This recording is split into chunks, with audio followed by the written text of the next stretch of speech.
देश में आम चुनाव से पहले जातिगत जनगणना जितना बड़ा मुद्दा बना हुआ है, महाराष्ट्र में मराठा आरक्षण का मुद्दा भी उतना ही अहम है। अभी कुछ दिन पहले ही मराठा आरक्षण के मुद्दे को केंद्र में लाने वाले एक्टिविस्ट मनोज जरांगे ने सीएम एकनाथ शिंदे से कहा था कि राज्य सरकार अगर 24 अक्टूबर तक मराठा समुदाय के लोगों को सरकारी नौकरियों और शिक्षा में कोटा देने में विफल रहती है तो वो 25 अक्टूबर से अपनी भूख हड़ताल फिर से शुरू करेंगे और इस बार या तो उनकी शव यात्रा निकलेगी या आरक्षण मिलने के बाद जीत का जश्न मनेगा।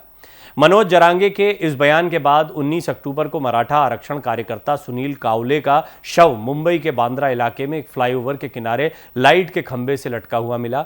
उन्होंने एक सुसाइड नोट छोड़ा था जिसमें मराठा समुदाय को आरक्षण देने की मांग की गई थी।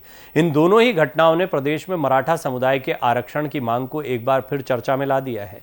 महाराष्ट्र के मुख्यमंत्री एकनाथ शिंदे ने रविवार को अपने एक बयान में कहा, महाराष्ट्र सरकार मराठा समुदाय को कानून के दायरे में आरक्षण देने की पूरी कोशिश कर रही है। शिंदे ने मराठा समुदाय के युवाओं से आत्महत्या जैसे कदम नहीं उठाने का भी आग्रह किया है।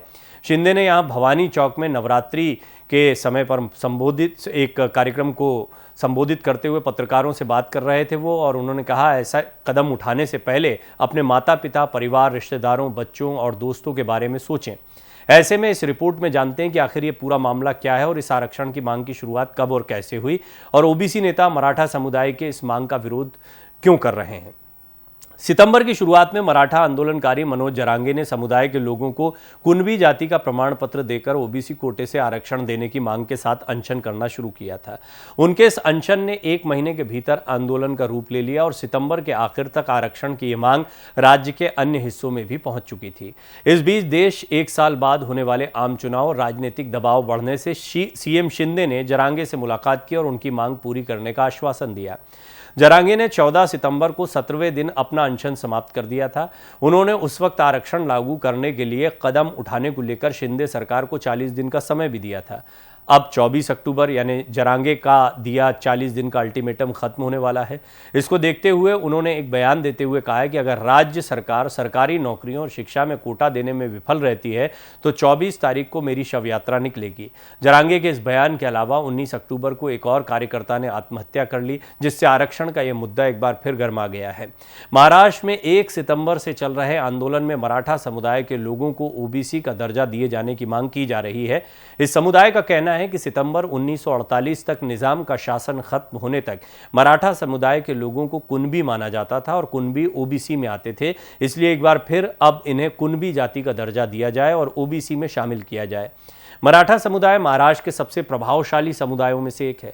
महाराष्ट्र के अंदर इस समुदाय का प्रभाव कितना ज़्यादा है इससे भी समझा जा सकता है कि साल 1960 में महाराष्ट्र के गठन के बाद से अब तक यानी साल 2023 तक प्रदेश के 20 मुख्यमंत्रियों में से 12 मुख्यमंत्री इसी समुदाय के हैं। राज्य के वर्तमान मुख्यमंत्री एकनाथ शिंदे भी मराठा ही हैं। इसके अलावा महाराष्ट्र में मराठाओं की आबादी लगभग 33% के आसपास है। ज़्यादातर मराठा मराठी भाषी है। महाराष्ट्र में मराठा समुदायों को आरक्षण देने को लेकर यह पहला आंदोलन या प्रदर्शन नहीं है। आज से 32 साल पहले माथाडी लेबर यूनियन के नेता अन्ना साहेब पाटिल ने सबसे पहले मुंबई में इस आरक्षण की मांग की थी। इसके बाद साल 2023 में 1 सितंबर को यह मुद्दा गरमाया जब प्रदर्शन के दौरान मराठाओं पर जालना में पुलिस ने लाठीचार्ज कर दिया था। जालना ये वही जगह है जहां जरांगे पाटिल भूख हड़ताल पर बैठे थे। भले ही ये मांग दशकों पुरानी है लेकिन आज तक इस मसले पर कोई स्थायी हल नहीं निकल सका है। हालांकि साल 2014 में मुख्यमंत्री पृथ्वीराज चव्हाण की सरकार ने नारायण राणे आयोग की सिफारिशों पर मराठाओं को 16% आरक्षण देने के लिए एक अध्यादेश पेश किया था। साल 2018 में राज्य सरकार ने मराठा समुदाय को 16% रिजर्वेशन आरक्षण देने का निर्णय लिया। उस वक्त भी इस समुदाय को आरक्षण देने के विरोध में व्यापक प्रदर्शन किए जा रहे थे। हालांकि बंबई हाई कोर्ट ने राज्य सरकार के 16% के फैसले को घटाकर नौकरियों में 13% और शैक्षणिक संस्थानों में 12% से कर दिया था। साल 2021 में सुप्रीम कोर्ट ने महाराष्ट्र सरकार के इस कदम को रद्द कर दिया। अब एक बार फिर मराठाओं का विरोध देखते हुए मुख्यमंत्री एकनाथ शिंदे ने घोषणा की थी कि मध्य महाराष्ट्र क्षेत्र के मराठा अगर निजाम युग से कुणबी के रूप में रजिस्टर्ड प्रमाण पत्र पेश कर दें तो वो ओबीसी श्रेणी के तहत आरक्षण का लाभ उठा सकते हैं। एक तरफ जहां मराठा समुदाय आरक्षण को लेकर लगातार प्रदर्शन कर रही है, वहीं उनकी इस मांग का ओबीसी के नेता जमकर विरोध कर रहे हैं। उन्होंने मराठा समुदाय को ओबीसी से आरक्षण दिए जाने का कड़ा विरोध किया है। इस विरोध में कांग्रेस और बीजेपी के कुछ नेता भी शामिल हैं। बीजेपी नेता आशीष देशमुख ने सितंबर महीने में चल रहे आंदोलन के दौरान कहा था कि मराठाओं को ओबीसी कोटे से आधा फीसदी भी आरक्षण नहीं मिलना चाहिए, क्योंकि आर्थिक तौर पर कमजोर नहीं है। मराठाओं को ओबीसी में शामिल करने की उनकी इस मांग ने शिंदे के नेतृत्व वाली सरकार को मुश्किल में डाल दिया है। दरअसल शिंदे गुट के साथ भारतीय जनता पार्टी और राष्ट्रवादी कांग्रेस पार्टी ने एनसीपी के अजीत पवार गुट का भी अब साथ है इन दोनों का। ये तीनों ही पार्टियां 2024 आम चुनाव से पहले शक्तिशाली और संख्यात्मक रूप से महत्वपूर्ण जाति समूहों में से किसी को भी अलग थलग करने का जोखिम नहीं उठा सकती हैं। हालांकि सच ये भी है कि महाराष्ट्र की कोई भी जाति पूरी तरह किसी एक पार्टी के समर्थन में नहीं रही है। बीजेपी को ओबीसी मतदाताओं का साथ हमेशा ही मिलता रहा है, जबकि एनसीपी को मराठों की पार्टी के तौर पर जाना जाता है।